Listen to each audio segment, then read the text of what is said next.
Black Bear Monster. Even demons have ambitions. The 10th and 11th trials of the 81 calamities. Protagonist: Black Bear. Weapon: Black Spear. Characteristics: exceptionally powerful, can match Sun Wukong. Despite being a demon, he avoids evil and has a sense of elegance. Weaknesses: greedy and thieving. On Blackwind Mountain in Blackwind Cave lives the Black Bear Monster. The Black Bear Monster is a burly figure covered in coarse, dark bristles. Even in human form, he appears as a rough, sun-beaten laborer. However, beneath his wild exterior, he harbors a gentle heart. He keeps his cave immaculately clean and has hung a couplet at the entrance. Quietly hidden in the deep mountains, free from worldly concerns, peacefully living in a fairy cave, delighting in simplicity. The entire Blackwind Mountain is beautifully maintained with birds singing and flowers blooming. The Black Bear Monster has even changed his diet, becoming a vegetarian devoted to spiritual practice and never touching meat. Generally, when a demon inhabits a region, the local people often face great misfortune and risk being captured as snacks. However, the Black Bear Monster is an exception. He never harms people, and has even become good friends with Elder Jinchi of the nearby Guanyin Zen Temple. They frequently meditate together, discuss spiritual insights, and enjoy refined tea sessions. Elder Jinchi is no ordinary person. He's lived over 270 years and is passionate about collecting kasayas, making him a true kasaya enthusiast. Ironically, this very hobby led to his demise. One day, as Tang Sanzang and his disciples passed by the Guanyin Zen Temple, Tang Sanzang knocked on the door and asked the gatekeeper monk if they could stay the night. The monk, recognizing them as fellow travelers, agreed readily. However, upon glancing behind Tang Sanzang, he was startled and his hair stood on end, seeing a fierce-faced monkey leading a horse, looking quite menacing. The gatekeeper monk couldn't help but ask Tang Sanzang, "What exactly is this thing you've brought with you?" Tang Sanzang quickly covered the monk's mouth and said, "Be careful not to let him hear you. That's my disciple, and his temper isn't very good." The gatekeeper monk still couldn't hold back and whispered, "This disciple doesn't look human at all. Why did you take him in?" Tang Sanzang replied with a smile, "Ugly as he is, he's very useful."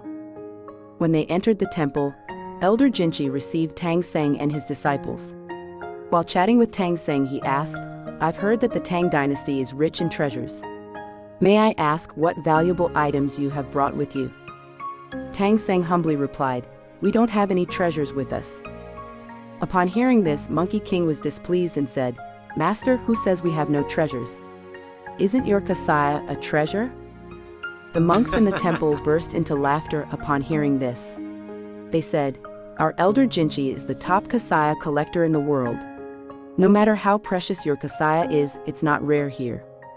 Sun Wukong, who loved to show off, took out the precious kasaya given to Tang Sanzang by Guanyin. Seeing the kasaya, Elder Jinchi felt that his own collection of about 800 kasayas was like old rags in comparison. Overcome with envy and jealousy, he asked to borrow the kasaya for the night to examine it closely. Although Tang Sanzang was worried about losing the kasaya and was hesitant to lend it, Sun Wukong reassured him casually, saying, "Don't worry, I'll keep an eye on it." Elder Jinchi, after taking the kasaya to his room to admire it, grew more and more fond of it. However, knowing that such a prized item belonged to someone else and that he could only enjoy it briefly, he felt deeply unsettled and even cried.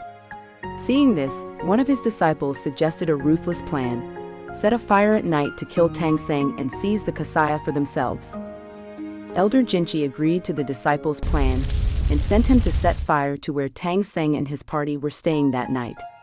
Thus Tang Sanzang encountered the 10th trial on the journey to the west, the night of the fire. Fortunately, Sun Wukong was quick to uncover Elder Jinchi's evil scheme. Instead of exposing it immediately, he borrowed a magical item called the Fire-Preventing Shield from the Heavenly King Guanmu. Sun Wukong used the shield to protect Tang Sanzang's lodging, allowing the fire to burn freely.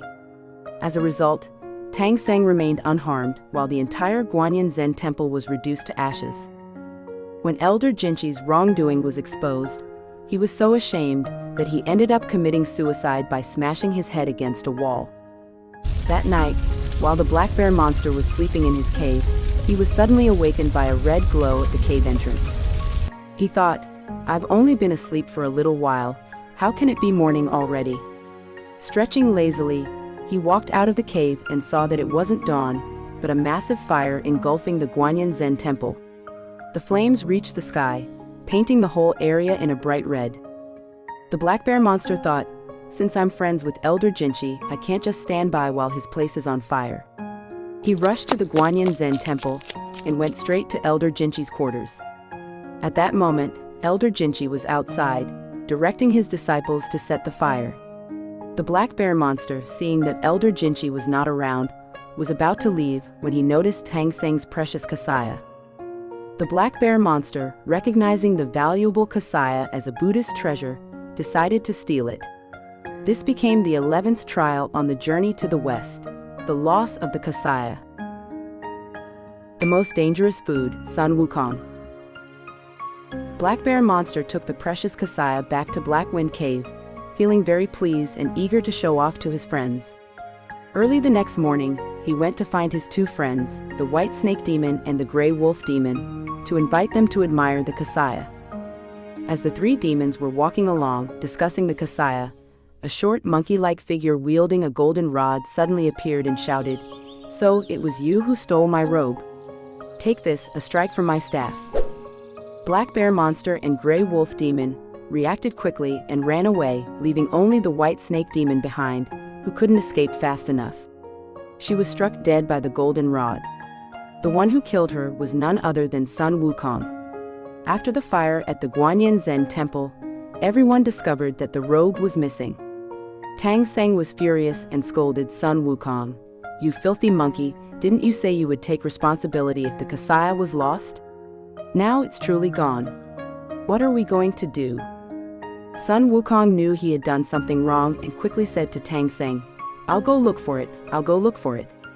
He learned that there were demons in the nearby Black Wind Cave, so he went straight there. On the way, he happened to encounter Black Bear Monster and the other two, and a fierce battle ensued. Black Bear Monster ran fast and quickly returned to Black Wind Cave, ordering his minions to shut the cave doors.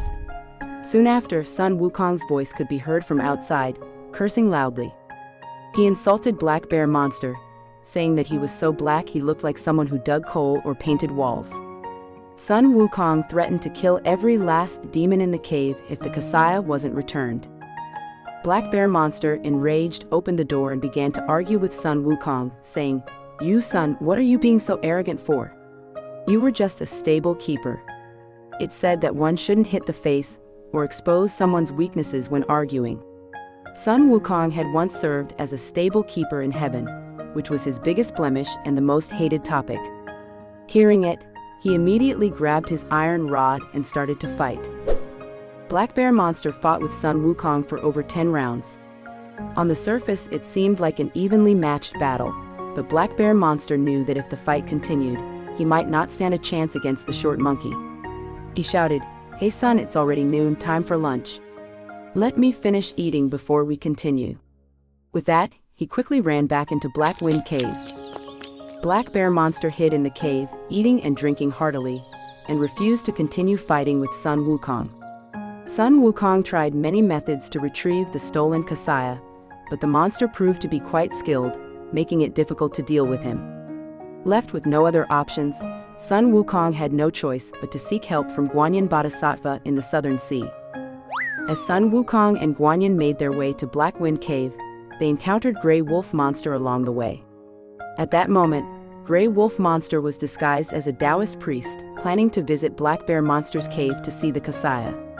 With his keen eyes, Sun Wukong immediately recognized him as Black Bear Monster's ally and struck him with a stick without hesitation, killing him on the spot. Guanyin was very angry and said, "Monkey, he isn't Black Bear Monster. Why did you hit him?" Sun Wukong replied, "You don't understand, this guy is in cahoots with Black Bear Monster. He was definitely on his way to meet him." The Bodhisattva fell silent. Sun Wukong, looking at the dead Grey Wolf Monster, suddenly had an idea. He turned to the bodhisattva and said, "I have a plan to subdue that black bear monster without much effort." The bodhisattva asked, "What's your plan?" Sun Wukong said, "You transform into this gray wolf monster and pretend to deliver an elixir to the black bear monster. I'll disguise myself as the elixir. Once he swallows me, I'll wreak havoc inside his body, breaking his will to fight from within." Guanyin Bodhisattva was a bit displeased and said, "I am a revered bodhisattva and you're asking me to disguise myself as a monster. Isn't that going a bit too far?" Sun Wukong, feeling justified, said, "If you don't want to retrieve the Kasaya, then forget it. I'll just return to Flower Fruit Mountain and let Tang Sanzang handle the demon himself. Let's see how many rounds he can last." Guanyin sighed and said, "You mischievous monkey, your tongue is too sharp. Fine, we'll do it your way." The black bear monster never imagined that the mighty Guanyin Bodhisattva would disguise herself as the gray wolf demon to deceive him. In the end, he fell for Guanyin's trick, and with Sun Wukong wreaking havoc inside his stomach, he had no choice but to surrender. Seeing that the black bear monster hadn't committed any major evil deeds and had only caused trouble out of greed by stealing the Kasaya, Guanyin Bodhisattva said to him, "If you are willing to take refuge in Buddhism, I will let you serve as a mountain deity at the place where I practice. Do you agree?" The black bear monster thought to himself, "If I refuse, Sun Wukong will definitely hit me with his staff. Besides, becoming a local official for the Bodhisattva is a fine job. Only a fool wouldn't surrender." So, he returned the Kasaya to Sun Wukong and followed the Bodhisattva.